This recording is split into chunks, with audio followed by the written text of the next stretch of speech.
Good morning.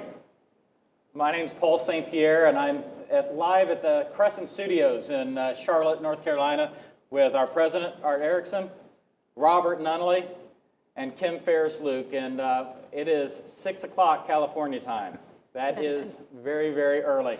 I don't see too many people from the West Coast right now, but we're happy that you're here and glad to help facilitate this morning's early bird open discussion. Just a couple ground rules as we get started. You've heard it before if you've been to an early bird. If not, you might be hearing this for the first time. It's a reminder that anything related to funeral service can be covered. Discussion regarding financial information shared or disclosed should be historical and preferably at least 3 months old. In addition, you should avoid discussion and or agreement to anything regarding future prices, markups, terms of sale, compensation for employees, boycotts, or use of suppliers or types of customers to service or to not service. Members should be directed to their meeting programs for the legal basis of this prohibition and to the full antitrust compliance information. That's just to get us started. I recognize many here that have been on our programs before, and some of the topics that we can cover today you may have encountered here and there during your program yesterday and your group gatherings.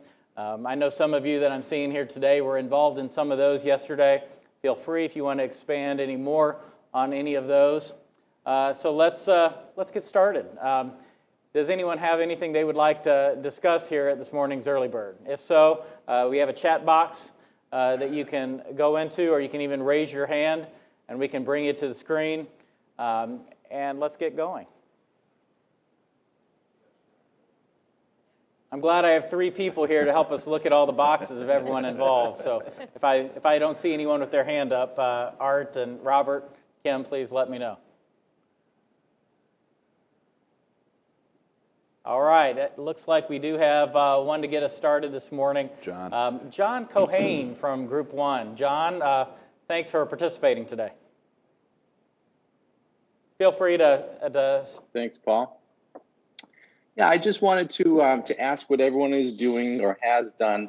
Obviously, this was a difficult year for all of us, and we look back on it, and our staff and our team has been amazing. And just what types of things have you done to thank them throughout the last several months and looking into the end of the year?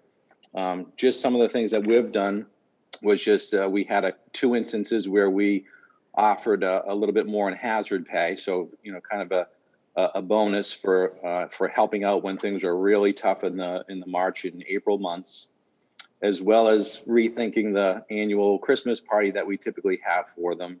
We're going to make that somewhat virtual with gifts and things sent to the house and a gift card for a local restaurant to help the local restaurants as well. But just looking for other ideas to continue to thank them for working in really difficult times, coming to work every day.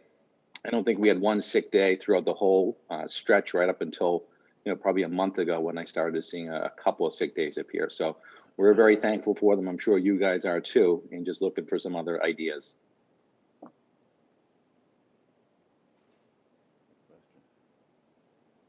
Anybody have any suggestions there?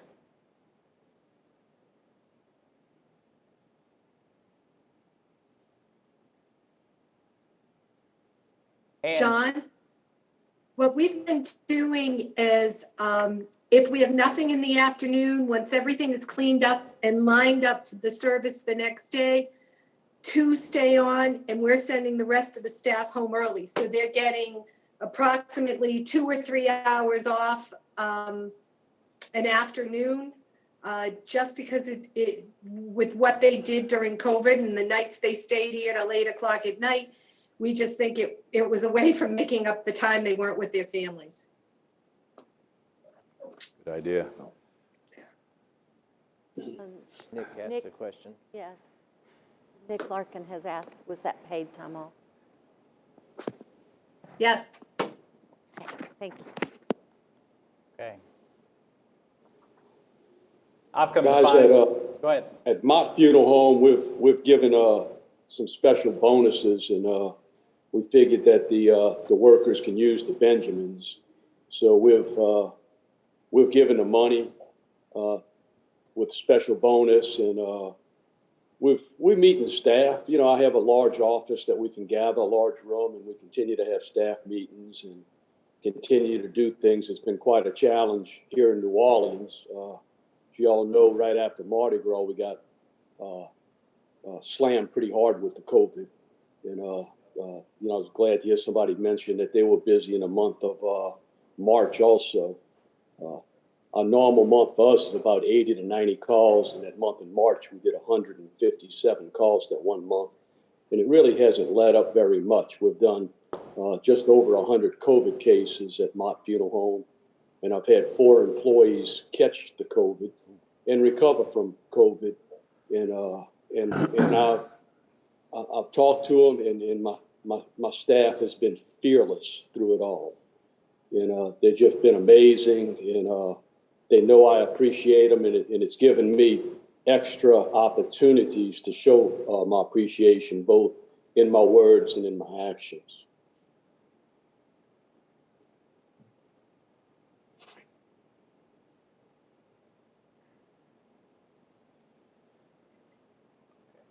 A couple of months ago, I spoke to Sarah about the government and hazardous duty pay. Congress had talked to it for, let's see, there was a specific list of people. Has that come up in Congress again? Sarah, are you on? Yeah, I'm here. You know, I haven't heard anything more about that. I've been seeing less and less COVID legislation pop up, and I think that might change after the election, but so far I think it's been on a pretty even kill, at least on a federal basis.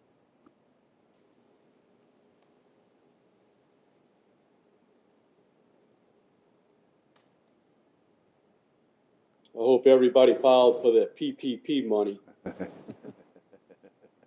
If you missed an opportunity, you missed a good one. Free money. Well, it sounds like that topic's run a little bit. I'll kind of end that one. I will say that for our family's firm, we did also recognize the long hours and the many days of no sick time. So we took our staff out for a staff appreciation dinner, very nice restaurant. It did more for morale to keep us all going, and the energy that came from it afterwards was immeasurable. So it was staff appreciation dinners are something else that are just as good as a bonus from time to time. So keep that as an option in your quiver. So, all right, any next topic? Raise your hand or type into the chat box.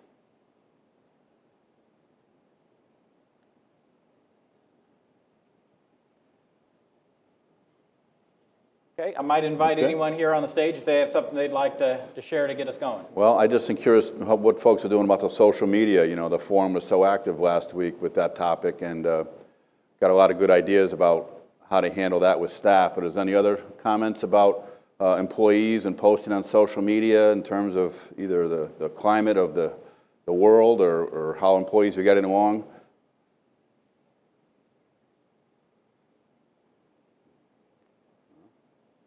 Not too hot of a topic. Well, I agree with you, Art. I think a lot of the, you know, what I wanted to hear from other people is, you know, do you have something in your handbook about when to post something on social media? If it's okay at home, does it interfere or conflict with your company policies? It's a sensitive topic, but it's good to find out what people are doing and how they're handling it. So I'd be curious, too, if anyone has anything they'd like to share along those lines.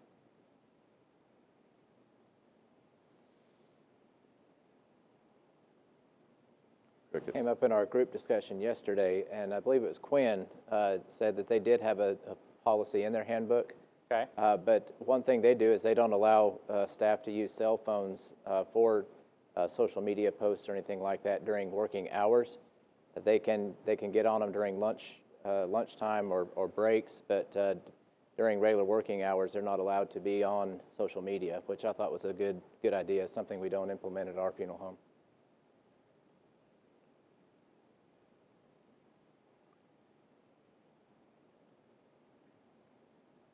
Sarah, do you have anything to add to that?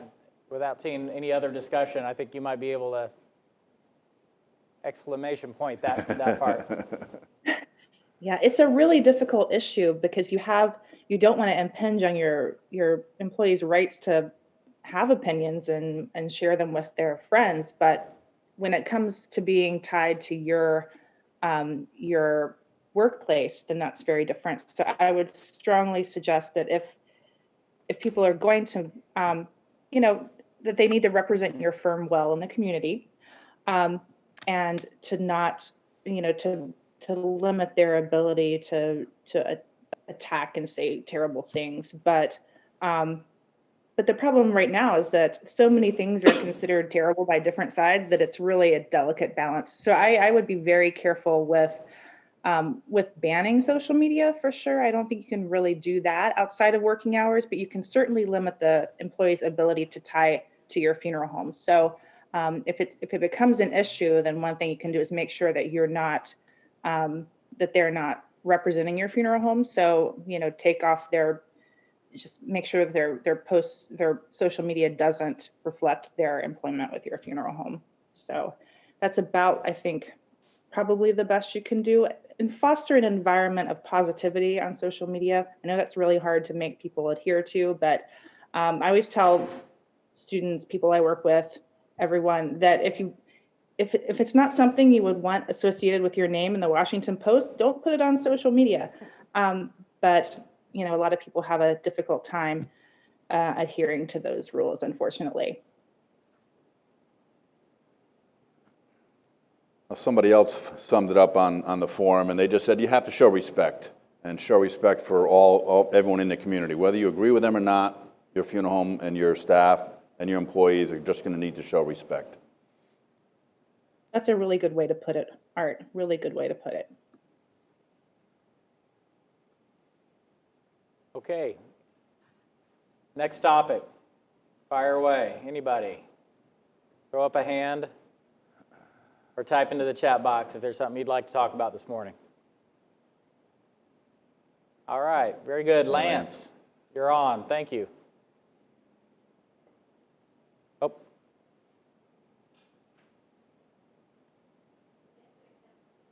Am I able to start over there, Lance?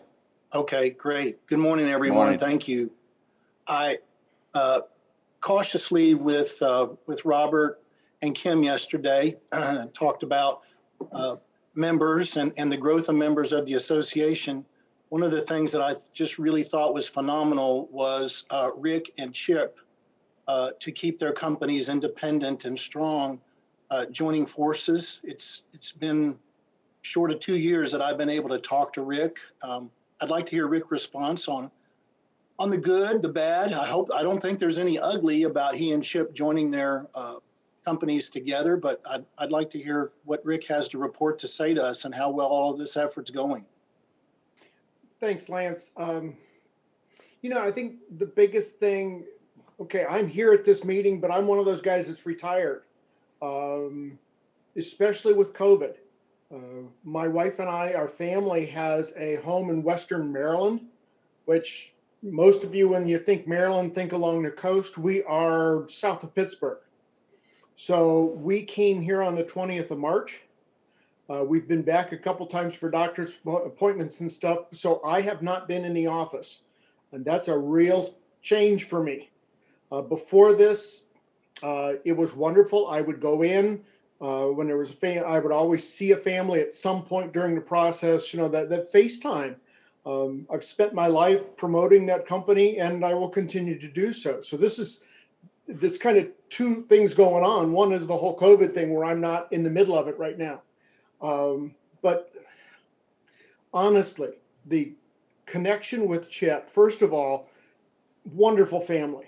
They really are. And as you folks know, that you saw on the memorial where Chip lost both his parents within 4 days this spring, and both COVID deaths, and tough. Their mother was in the hospital, so they couldn't see her. Dad at least was in a nursing home on the main floor, and they could go sit outside his window. But that's been a real tough situation. I don't see him on here this morning yet, but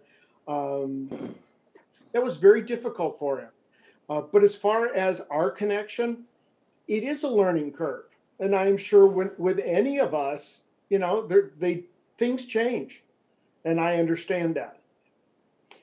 Shoot, I changed things after the difference was all the senior Bisslers had died, so they weren't there to give me any feedback that they did or didn't like what I was doing. And it's really wonderful. Thane and I have a great relationship. We talk every week or so on the phone, and we bounce ideas back and forth. And, you know, just like this, that's why I'm here. I like being able to share. You know, I think back when I was in my 30s and I would come to selected meetings and I'd sidle up to some of the older members, some of the more mature members, and just pick their brains for information. And there was several years ago, I realized, you know, that's now my role. It's time to be that mentor. That's time to be the one to sit there and impart some knowledge, whether they take us up on it or not. That's up to them. But there's no reason they need to fall down in all the same potholes that we fell down in as we walk that same path. So, but I'm having a hard time staying on track here. Back to the relationship with Chip and Thane and Stacy, it has just been wonderful. The first year, they actually kept me on payroll so that Jane and I would maintain health care until Jane joined that special time when she could be on Medicare. And when they were doing that, I was in the office every day. And the interesting part is they never, even though I was there and they were busy, they never actually assigned me to a service. If I wanted to be on the service, fine. If I didn't want to be on the service, that was fine. They just wanted, whatever I wanted to do was fine. So they did a very good job with that. It was very nice of them to keep me on. But when that time ran out, I saw Thane about 2 weeks beforehand, and he said, you know, as of June 1, we're not paying you anymore. And I said, as of June 1, I'm not going to be in the office at 8 o'clock on that phone call either, dressed in my suit and tie. So I often refer to this as my apprenticeship and retirement. It really is a learning curve when you guys get to this age. It's been an interesting path. But I was very fortunate to be able to kind of ease into it also. Did I answer the question or did I just talk too much? Good answer. Vic, I'm jealous that you're retired.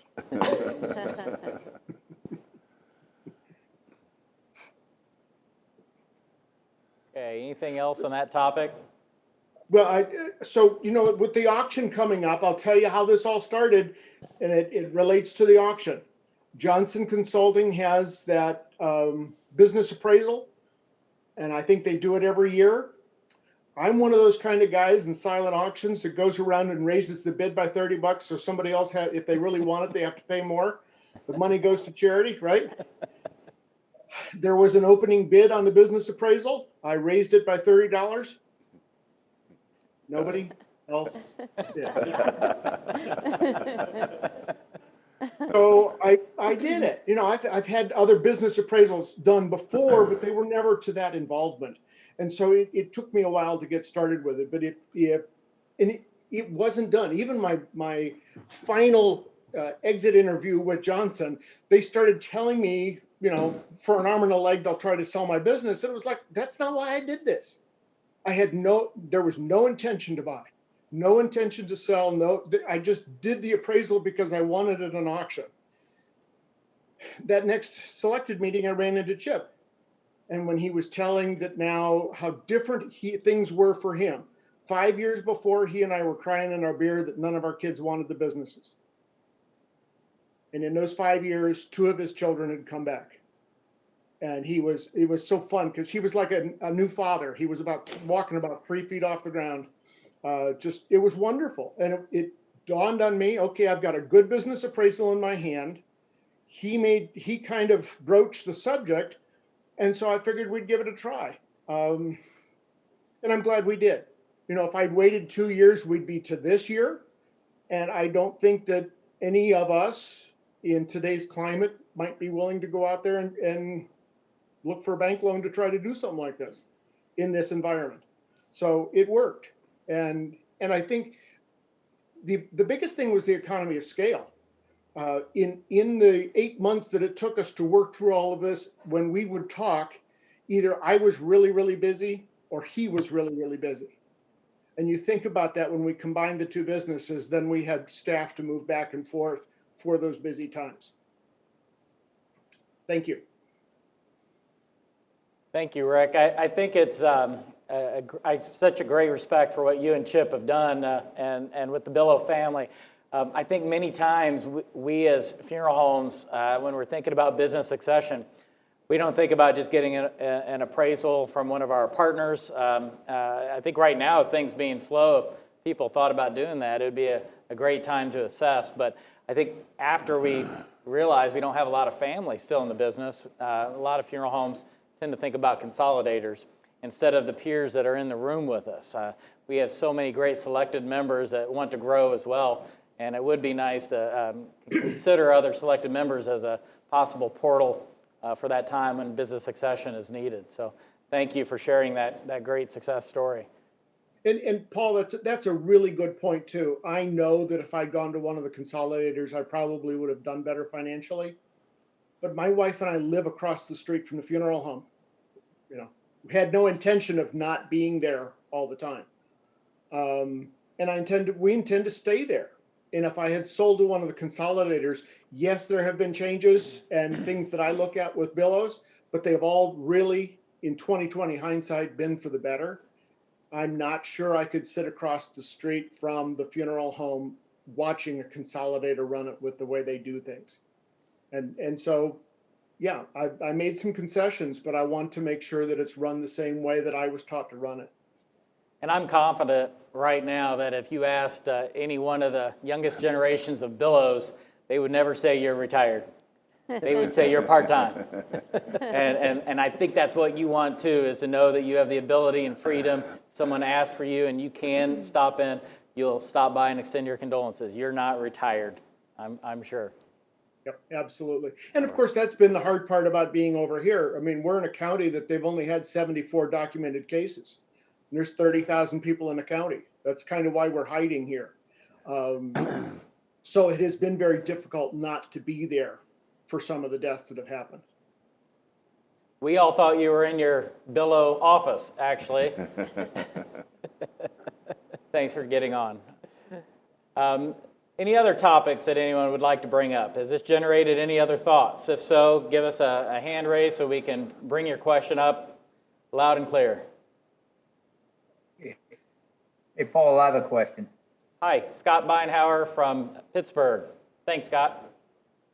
Yeah, I'm curious to find out, with certain members of the community reluctant to visit funeral homes, or also opportunities for those who, because of where they're located, they can't participate in the experience. Interested to find out what unique opportunities firms are making available for those folks to stay involved. Months ago, I recall a funeral home coming up with a program where you could send in a memory, they'd light a balloon, they would fill a balloon and display a balloon in the chapel for a service.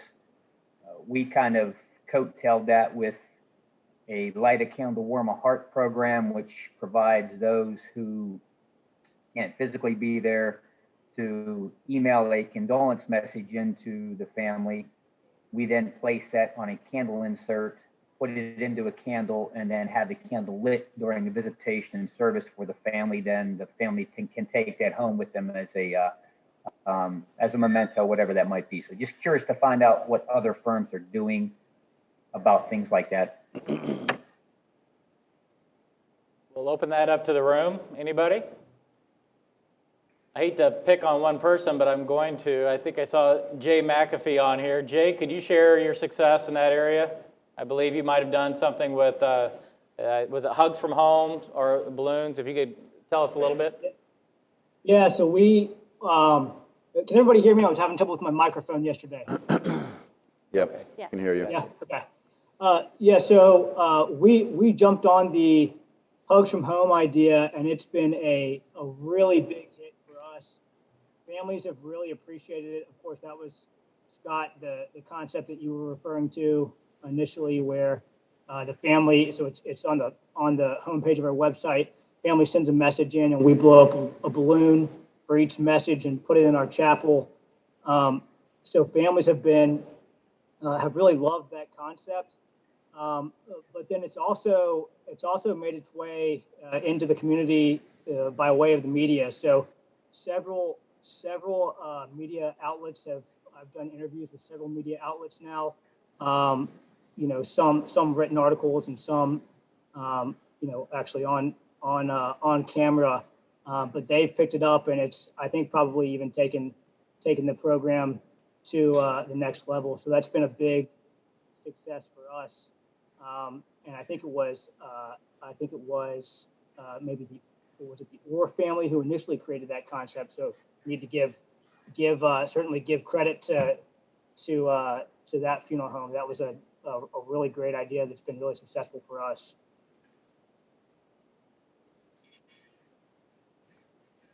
Okay, any others?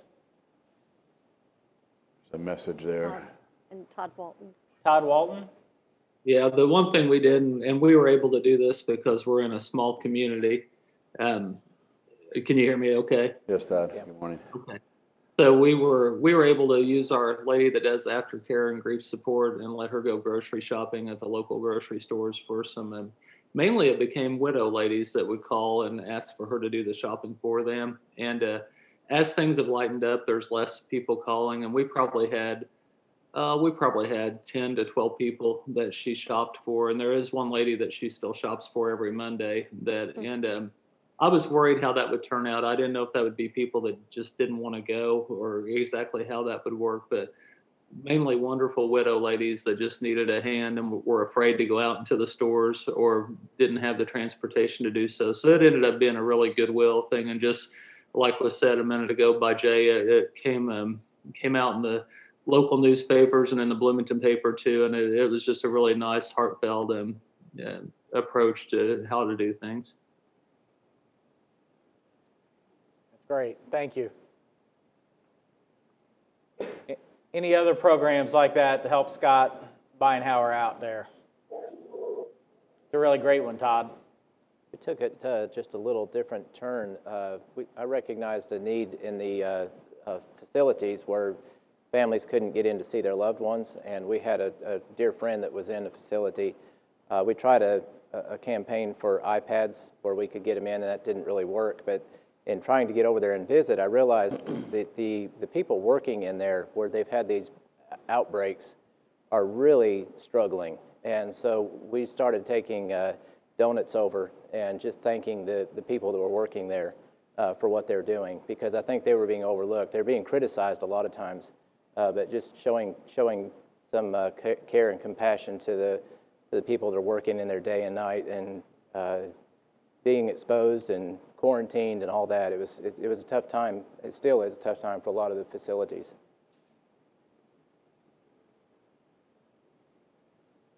Boyd, did you have something that you wanted to add? Yes. Here in New Orleans, every year we do an All Saints Day celebration in our cemeteries, where we have maybe more than a dozen priests, maybe 300 to 500 people. They come through the cemetery and we march around the cemetery doing a rosary. And some of the priests ride in golf carts, but mostly everybody kind of walks. It's a walking rosary. And then when the rosary's complete, the priests scatter out into the cemetery and go to different sections in the cemetery, and the families kind of go in their sections and they wait by their family graves, and the priest recognizes, everybody that's there, and walks up to them, has a little prayer and blesses that specific grave, and then moves on to the next one. And with the COVID restrictions, it's very different. We have parishes here in Louisiana. Most of you guys have counties. And the governor has us in phase 3, and where you can gather outside. However, in New Orleans, in Orleans Parish, the mayor of New Orleans has her own agenda, and she's kind of has it clamped down a little bit more. So I'm wondering if anybody is still going to have a cemetery program for All Saints Day or All Souls Day, or if you're going to scratch it this year or try to do it virtually, or I'm looking for some ideas. And by the way, if you don't know, All Saints Day falls on a Sunday this year, and that's another challenge. So if I'm going to do a service, I'm leaning towards doing it on Saturday, so it doesn't interfere with the religious services that typically happen on a Sunday here in my area. Anybody doing anything?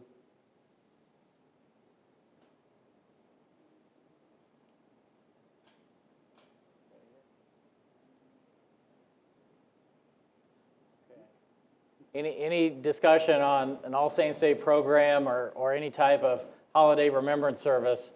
What are you doing this year? Clearly things are changing.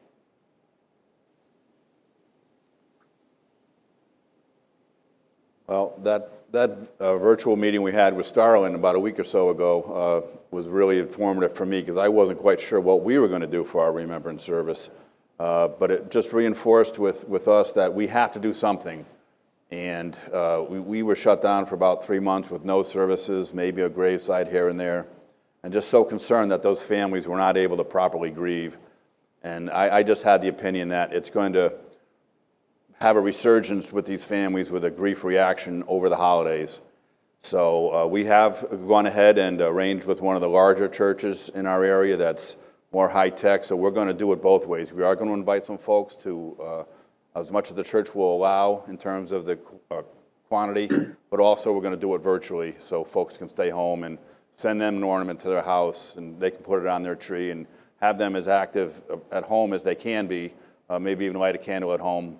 But we are going to have a service. It's been scheduled for December 12th, as we usually do before Christmas. And you're not sure what the response will be and how many folks will show up, but I just felt it's not the year to not have a service. So we are going to do it, and I think it's probably going to be larger than we may expect. So we'll see what happens. Yeah, this is Starlin from Harold Funeral Home, and we've decided that we're going to do the same thing as you are, and then we're also going to hold a service outside with the big tree and kind of out in a field area, so that people have the option to attend a service indoors or they can attend a service outside. I wish I could, but we can't get away with that in Connecticut. No, it might be a little harder. Yeah, but I would encourage you also.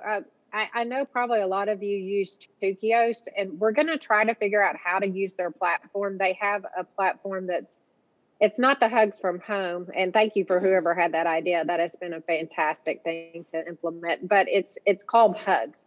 And it's a way to send a virtual message. So we're going to try to figure out how to incorporate this so that all the families that want to can record a message. And then we can either use it in a Facebook campaign, or we can have something on our website to where these messages can be played, or we can maybe even incorporate it in the video that's played during the ceremony. But it's just a way to kind of honor individual if families want to speak up and talk about it, it's a way for them to have a role in the service and to honor their loved ones. Thank you. Yeah. Any other comments on holiday services or All Saints Day? I know this is Jason Smith at Lindquist out here in Utah, and we have participated in Wreaths Across America for many years, and we are going ahead with a service and out at our Layton location, and we'll be involving the veterans and Boy Scouts and Girl Scouts in the area, and just do our best. We are going to live stream it, which is something that we haven't done in the past, to send out invitations to our veterans list to participate that way as well, and also offering to those families that purchase a wreath through Wreaths Across America, we will go and place that on their loved one's grave, which we also haven't done in the past. So going to try and go forward with that and be prepared to have a large service or possibly a much smaller one than we've ever had. So. You know, one more thing I would recommend is I'm finding that a lot of the hospice programs have taken grief resources and started online grief programs. And it may be because we live in Austin, which is a little bit larger area. But if you might want to check with them, because if you're not able to host a holidays grieving session for the people that you serve, you might be able to take what they're doing and promote it, and like with your logo too, and then invite people to attend their grief service. Great idea. Great idea. Yeah, Yeah, I Scott. think a lot of what you're going to see is going to be virtual this year, and that's the direction that I think we're going to be heading as well. And it's all relative to really what restrictions, you're under, whether it be a county, whether it be a city, a state, whatever that might be. But, a lot of those current restrictions won't allow us to do what we'd like to do. We have been very supportive of the Stockings for Soldiers program for many years, and have probably distributed close to 20,000 stockings in the last 4 or 5 years. And we were just informed yesterday that the military has cut off that program for this year because they're just not going to be accepting stockings for safety and health reasons for the troops. So it's, just a lot of different things that we've got to think outside the box and come up with some unique opportunities. So I'll be interested to see what's going to happen and keep the forum going for the next, at least through October, so that we have a good 6-week period where if we're going to do something, we have some time to kind of share some ideas and get something in place that's going to be meaningful during this difficult year.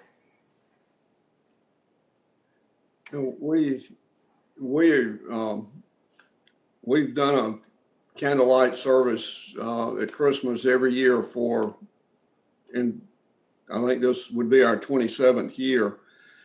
And we're planning to do it virtually, but I feel like it's very important, especially with what families have not been able to do due to COVID this year, that we need to step out and be sure that they have that opportunity to at least attend virtually. And we're going to do everything that we normally do with the service with people there. We're just going to have it where it will be virtual for everybody's safety. Well, I certainly believe that is a great segue into time for another question that's come in on the chat. I'll let Kim kind of field that conversation and help get that one going. So, Kim? Okay. So Nick Larkin has asked, what has everyone been doing with their community outreach through this pandemic? How are you utilizing your outreach staff?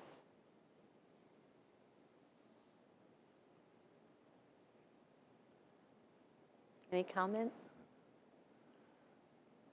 So I'll speak up. I don't know that I have any success to speak to necessarily, but we had a hospice and caregiver outreach program that really picked up some steam. We had really kind of reinvigorated this effort just prior to COVID starting.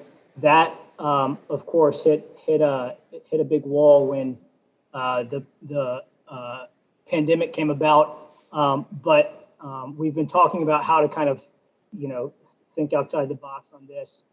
And we haven't started it yet, but we've been talking about potentially starting some sort of support group for caregivers, virtual support groups for caregivers.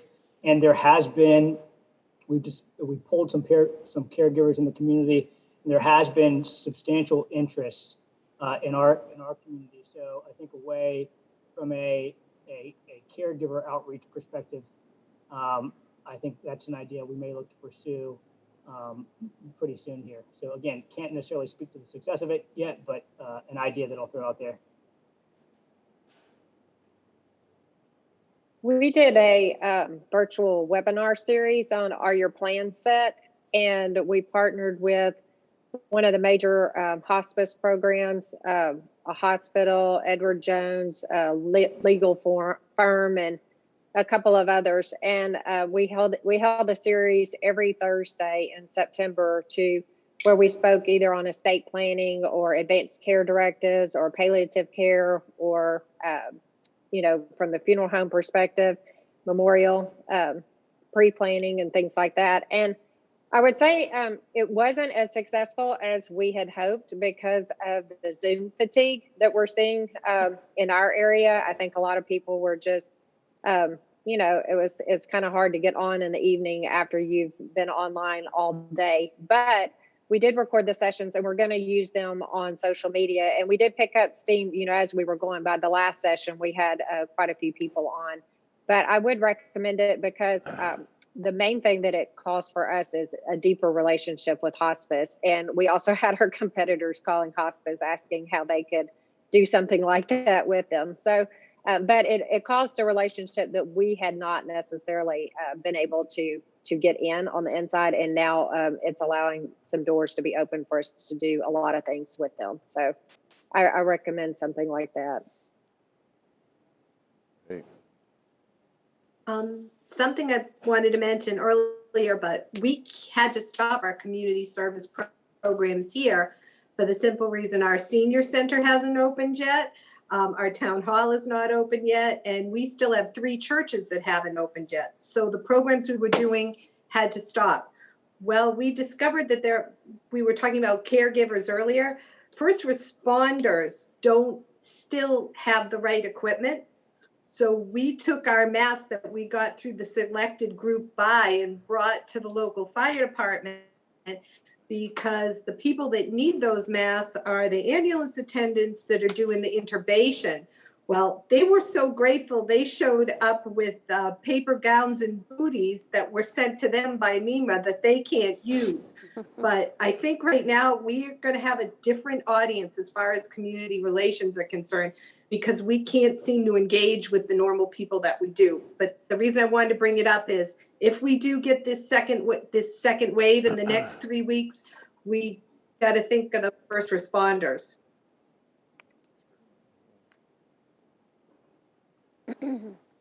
Well, it's almost time to wrap this up. Does anyone have any topics in mind that you do want to discuss? I have a quick question. Yeah, Todd. This is probably like a wide open question. I could go on forever though, but you guys, just like yourself and just like Paul and a lot of folks, you're not the first generation in your family to be in the funeral business. So when like I have 3 girls and 2 of them are already in college and doing other things. And my 10-year-old just shows an extreme amount of interest, but she's 10 years old. The other 2 like to hang around with me at the funeral home too, till they were about 13 or so. And then they went on to do other things. But when do you start trying to expose them and let them be a part of things? I mean, my little one comes over and stands at the door during visitations and all, but she truly does show a big interest, and I just don't know when to take that serious and when you actually expose them to a little bit more, a little bit at a time, I guess. Well, that's the answer. It's a great question, and I'm glad to hear that you said they showed the interest, because if they do show the interest, you can encourage that, support it, and take them to church services or take them to places that they'll feel comfortable. And if they feel uncomfortable, then you kind of pull back a little bit. But I think it depends upon their personality and their comfort level and what they want to do. I always cut the grass. Well, you're cutting the grass, and all of a sudden, someone needs a hand lifting a casket or moving something over, and then all of a sudden you're in another situation where you weren't quite prepared. And how they deal with that will determine what they do if they do it again. And so it's really kind of a give and take. She's my one that when I'm waiting on a family, she'll try to walk by so they'll notice her and invite her in. So she's my most outgoing by all. I don't think you have to worry about her. Really. Yeah. No, I'm not worried. She's out of control, really. I think the main thing is don't push them into an area they don't want to be or where they're uncomfortable. Because if they are uncomfortable and they don't want to be in that situation, it's gonna have a negative impact later. And they may try to gloss over it and cover it up, but in their mind, if they're not comfortable, it'll come out, and you'll know that too. Mm-hmm. Good Along question. with Todd, if I may, Our time up. with what Todd was saying, Paul, I'd like to hear from you because it's been wonderful. I look at all these faces. We've been watching your family for decades.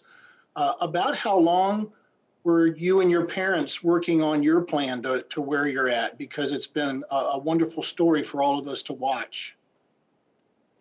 Well, not, like any other funeral home, I think it didn't go quite as planned. I actually stayed with my family, acquired another firm on my own, and when it came down to my dad needing to retire, I had sold that firm to buy the interest in my family-owned business, the one I grew up in, the one I was passionate about, and it gave my family an out and a portal, and they knew they didn't have to retire, but could be around. So it took quite a few years. I'd say it was probably about a period of 10 years, which included the death of my father's brother, and we didn't know how it was going to go down. But I tell you what, if it wasn't for, if it wasn't for the sounding board of my study group to help, keep me on course and stay strong, I wouldn't have made it. I wouldn't have made it. So I thank them. So our time is up, and we're going to head into the next future session. So thank you all for joining us here this morning on What a Great Early Bird. And thanks again, and we'll see you in just a few minutes.